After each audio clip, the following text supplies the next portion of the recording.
Hi, I'm Dana, and today's video is a little bit of a weird one. Hopefully it's going to be quite like upbeat and fun still though, because I was at a friend's place yesterday and I realised that like quite a lot of my conversation starters and quite a lot of just the sentences that I say start with me being like, I'm really worried about, I'm really scared of, I have a genuine fear about. I just have all of these like, that's the thing is I'm like, they're minor phobias, I just jokey joke about them, and it's like, no, but when I think about them, like the reason I bring them up in jokey joke is because at some point I've genuinely panicked about it and been like absolutely like fear stricken and terrified of it, you know? Like as much as I can jokey joke and be like, ooh, silly, at some point it absolutely screwed with me. And before we get into it, I do also want to say whenever I've brought these up in like general videos and when I've brought them up to like provide context for other things, I've had a whole bunch of people in my comments suggest OCD. I don't know, to be honest with you. I've gone to several doctors at this point and been like, I think I've got a lot of traits of OCD. I think I might have a touch of the OCD. Here's my stuff. And the doctors have told me, no, you're just autistic. You're just autistic. There's no OCD here. So I'm not going to say that I have OCD. I do think that I have some OCD traits. But I've spoken to enough doctors and been told no by enough different medical professionals that if I was to go to like more doctors and bring it up, I would feel like I'm just shopping to get the diagnosis I want and not actually being told what I have. So as much as I'm not arguing with you that these may well be traits of OCD more so than autism, I've been told by medical professionals that this is just me being autistic. So that's what I'm going with because that's what I've been told by people who should know a lot more than I do. But most of all, like with every video that I make, it's I just want to know if other people are like this. I just want to know if other people relate so I can feel a little bit normal, and hopefully you guys in the comments can be like, oh, this is, other people are dealing with it, this is a normal thing, you know? So the first one is one that I've been seeing other people talk about now because of the whole monkeys in Carolina situation, but I've been going off about this for a good little while, and the thing that really triggered, I haven't even told you what it is. I'm gonna tell you what triggered it first. So I saw a video probably like 6 years ago or longer of someone holding out a coat to a monkey in like Thailand or somewhere, and the monkey takes the coat and puts it on like it's a fucking person, and it made me feel absolutely sick. I absolutely hate it. Like when I know when a lot of people talk about like chimps and monkeys and apes and stuff, they are like scared of being attacked by them and things like that. I'm not particularly scared of being attacked by them. I genuinely think that like apes and monkeys and chimps and the whole like primate family are really fucking smart, you know, we know they're smart.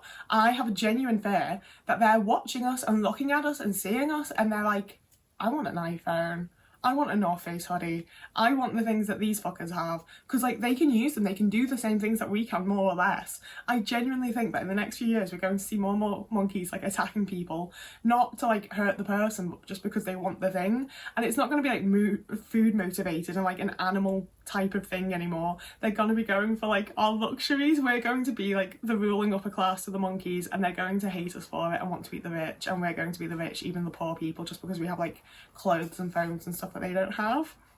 And that's the thing with a lot of these, is that I know it sounds fucking mental, essentially. Like that's why I can laugh and jokey joke about it, because it is ridiculous. It's not a logical fear to have. I know that it's probably not going to happen, and yet still there's a part of me that's like, it is though. Like it is though. And it's not. I know it's not. I know it's silly. I know it's not a fear that I need to actually have. And I know it's silly enough to be able to laugh about it and use it as like a little joke in a conversation, and other people will laugh and like add to it. It's funny. Until I'm in bed on my own, I'm like, oh my god, I'm going to have my iPhone stolen off me by a monkey. You know? I've tried to intersperse these with like the more fun ones and then like the slightly heavier, darker ones. So if you've watched my other videos, you've probably at some point heard me mention that I had the whole thing of being fairly certain I'd personally murdered Taylor Hawkins with my mind, because I had bought an Alanis Morissette ticket at like the start of lockdown, before lockdown. I bought my Alanis Morissette ticket before COVID was a thing, and then that kept getting rescheduled because COVID and everything. So then during lockdown I bought a Foo Fighters ticket, and then they both ended up getting rescheduled to be on the same day. So I asked the universe for a sign, and then Taylor Hawkins died like 3 days later, and I was like, I did that. We've talked about that. And again, it's one that's like kind of funny and silly because I did not murder a celebrity with my mind. That's just not how the world works. That's not how the universe works. Like that didn't happen. And like, sure, I was gripped by like absolute panic and terror and guilt, and I felt fucking awful about it. And that was one of the first times that I went to a GP and was like, I think I murdered a celebrity with my mind, like please help me. And they were just like, oh, you're just being autistic, hon, go home, you're alright. But the darker extension to that I don't talk about a lot because it is dark and grim and it's not nice, and it's not one that I can joke and laugh and be funny and silly about, because I went and saw my mum every single day for about 2 years, maybe a little bit longer. That was my routine, that was the thing I did every single day. I went, like, I lived like 3 streets away, and I would walk up and spend like an hour or two having a cuppa with my mum, and that was what I did.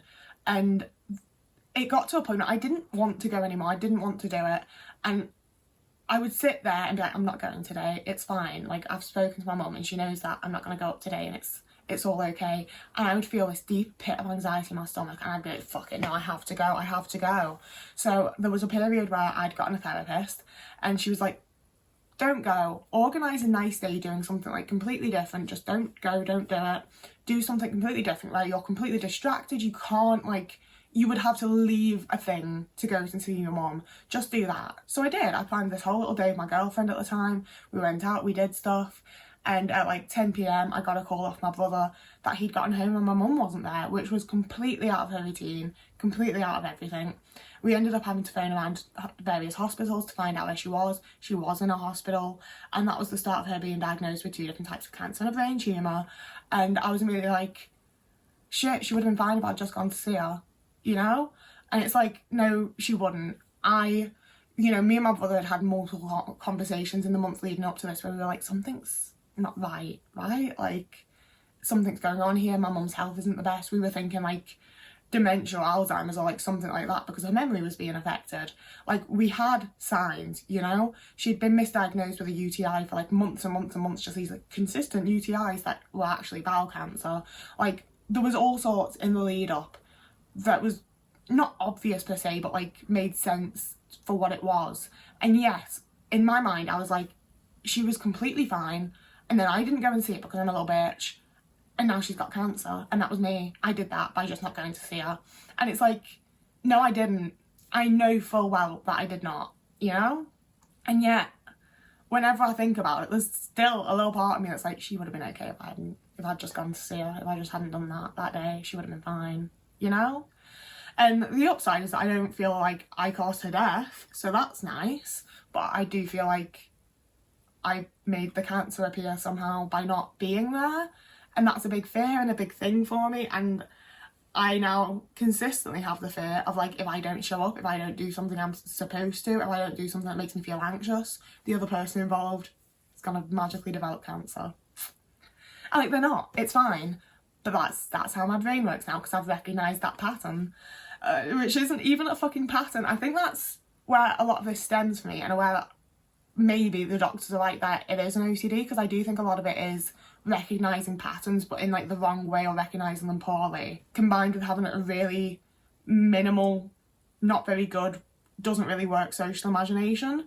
So I can come up with all of these scenarios and they all feel just as likely to happen as each other, you know? Me getting on the bus and having it be a completely fine and normal journey feels just as likely as me getting on the bus and having it be a massive terrorist attack, you know? They feel just as plausible to me, because I can't really get a grasp on either of them. Now, another really big one, and I don't know where this one came from, and it's everything to do with my teeth. A bunch of you will have heard this one before. I'm so scared of my teeth falling out, my teeth cracking, my teeth breaking. I'm so scared of just something going massively, massively wrong with my teeth. And to be fair, I think maybe that it's a lot of my mask is being the smiley, happy, jokey person, and if I smiled and then like just my front teeth are missing or my front teeth broken or something, like I wouldn't feel comfortable smiling anymore, and all of a sudden my mask's on and I'd have to like form a new personality and it'd be a whole thing.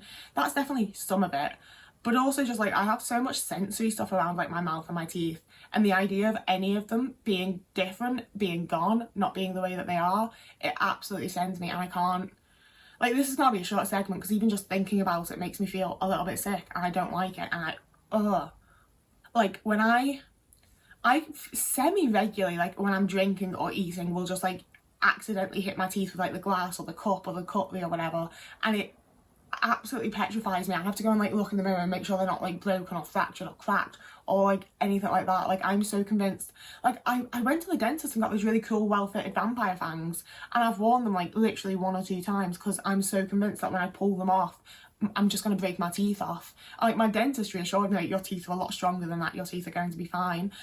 But I'm so convinced that I have like the most fragile, breakable little set of teeth and they're all going to just fall out of my face and I'm going to be the ugliest person in existence, which is ridiculous as well because like I've known loads of people that just have fake teeth. Like I know it's not a big deal. It really doesn't matter that much. You know, like people should be fucking nice anyway, and you can also just get fake teeth. It's not that big a deal and I know that, and yet all of it just fucking horrifies me.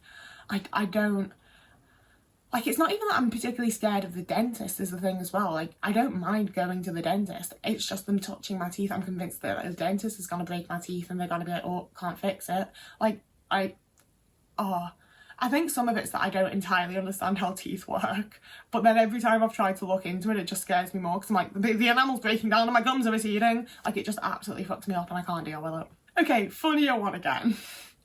I'm really scared of what I would do at the end of the world. Like, I've had this conversation with people thinking that it was going to be like a relatable thing and no one else got it, because I'm not scared of the end of the world. Like, I'm not looking forward to it, I'm not excited for it, I don't want it to happen, but the idea of like the apocalypse is happening, capitalism shutting down, like it's raining fire, none of that's that. Like, I'm sort of waiting for it, honestly. I'm sort of expecting it. I don't want it, but like when it happens, I've been waiting for that for like 10 years, you know, like I'm fine. What I'm concerned about is what I will personally do. Like, there's still 24 hours in a day. Sure, it's raining acid, so like I guess the internet ain't working. What do I do? Like, once my tin food runs out, am I just looting Asda? What if everyone else is looting Asda? What if it gets violent? I'm just gonna die immediately. Like, I'm not walking towards someone with a knife. I don't want to like bleed out slowly trying to get a tin of fucking spaghetti from Asda, you know? Like, the end of the world doesn't scare me, but living in the end of the world does. And I think maybe some of it's that we sort of already are. Maybe this isn't as cheerful and funny as I was expecting it to be. I just genuinely, like, chances are I'd be sat right around here upon finding out that the end of the world's happening.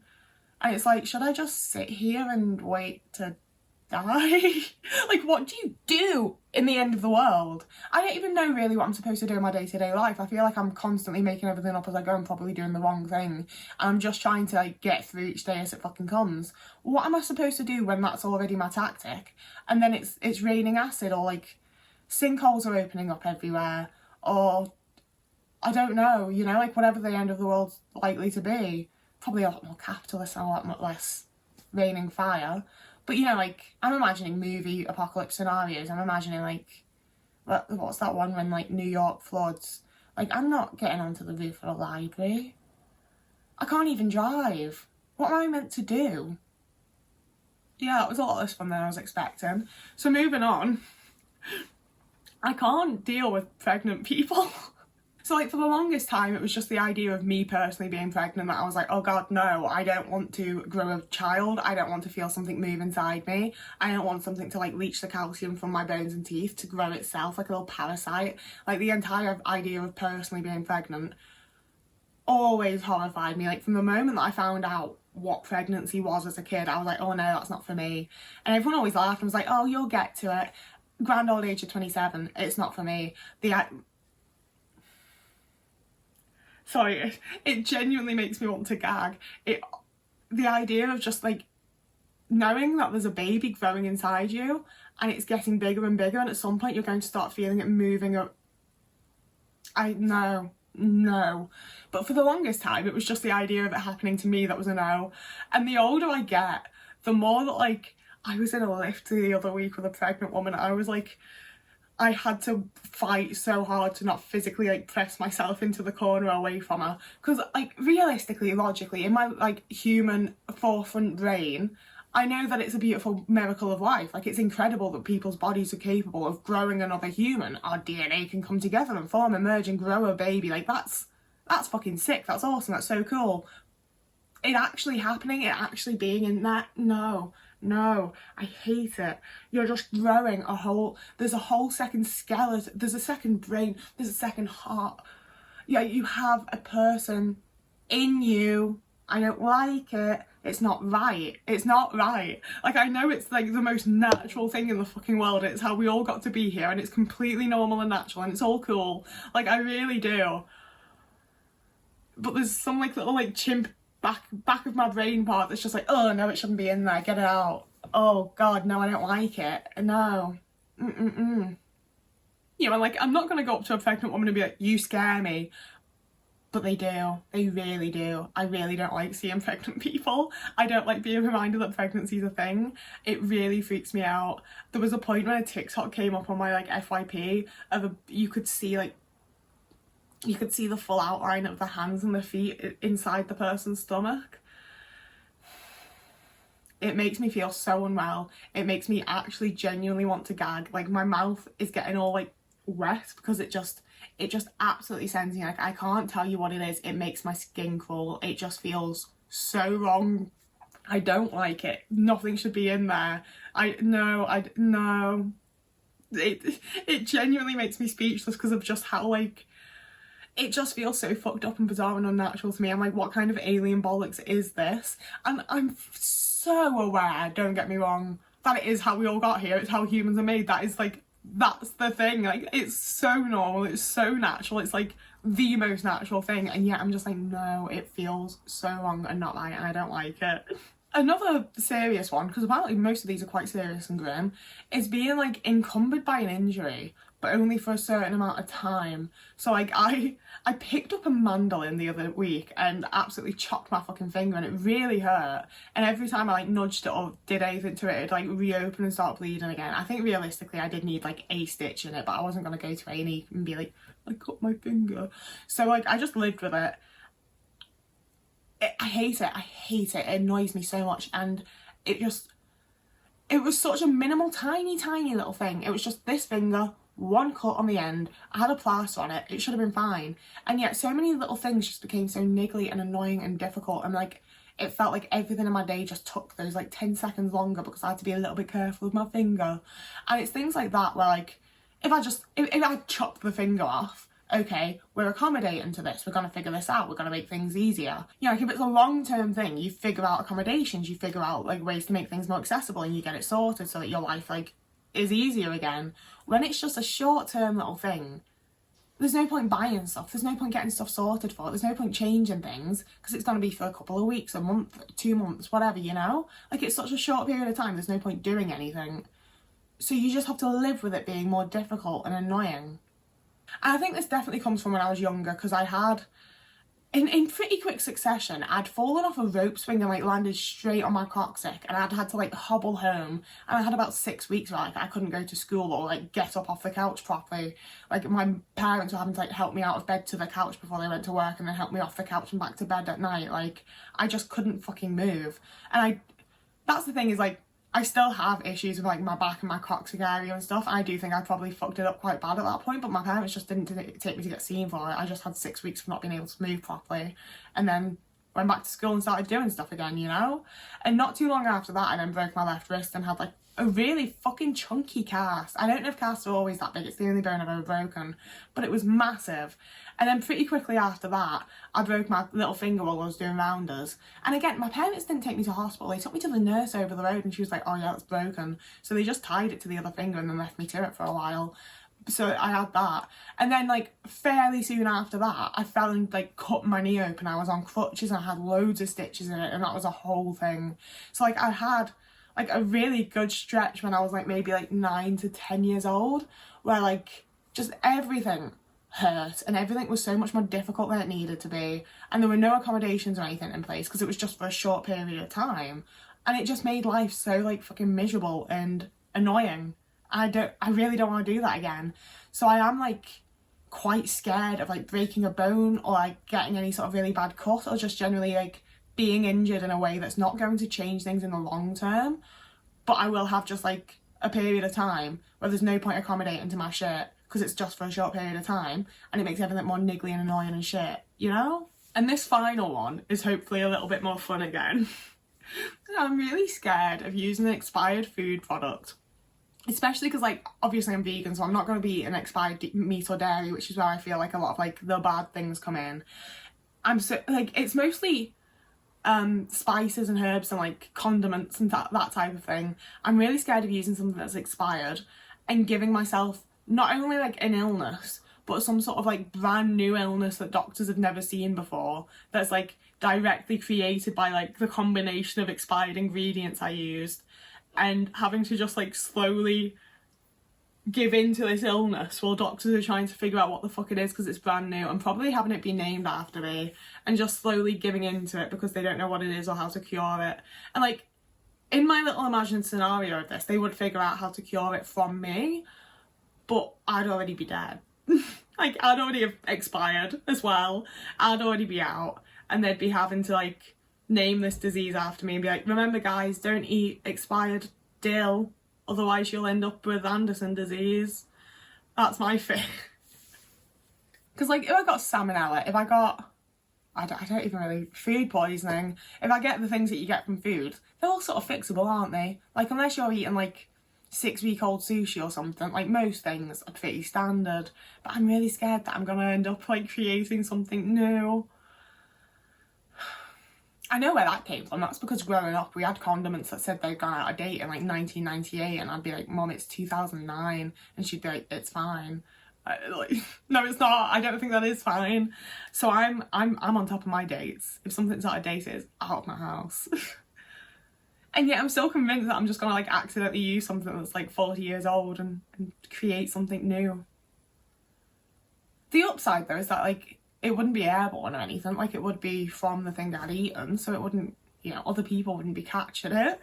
I think what a lot of it is, honestly, is just that I have the initial silly thought that like a lot of people would have, and then I like go in and overthink it and spiral about it when everyone else would just forget the silly little thought that I had because it's ridiculous and doesn't make any sense and isn't logical. But like, that's me, that's how I work, that's my little brain, those are my fears. I'm ready to stop now. Some of this actually made me extremely uncomfortable. I really thought this was going to just be really funny and silly, and no, for some reason some of my phobias actually make me feel a bit phobic. Who knew? If you want to share any of your like silly fears, like obviously I don't want to invalidate anyone. Like, as much as I like laugh and joke at my own, I'm not calling other people's fears silly if you feel the same things. If you feel the same way about things, like I do think it's realistically quite valid, and that's why I've made the video. I just laugh or cry. I either need to laugh about it and be silly about it and deal with it that way, or I spiral and I get really into it and it really upsets me. So we're taking the happy route, we're taking the positive thing. So if you have any like silly little fears that you want to like laugh and joke about and like not exactly invalidate, but like, you know, just be silly about, just have a fun time with, I'd love to hear them in the comments. You don't have to. Like, if it's going to make you feel bad, don't. But I enjoy the discussions that we have in the comments. I like learning about you guys. I like seeing what other people think and feel, and seeing how similar y'all are to me. I hate that I've started saying y'all properly, but like, I live with an American, what do you want? So yeah, as always, if you wanted to like and subscribe, I do believe that helps me in the algorithm and means more people see me. I don't know if they want to, but that's that. You can also follow me on Instagram or TikTok if you wanted to see more of me. If you wanted to donate to me financially, I have a Ko-fi as well as a Patreon page where you get content slightly early. But for now, that's the video. So whoever you are, wherever you are, if you have a lovely morning, evening, day, afternoon, week, month, year, and I will see you again in a couple of days. And the person that commented about how fast I say that has made me, I feel, how fast was that? I might start timing it every time. Goodbye.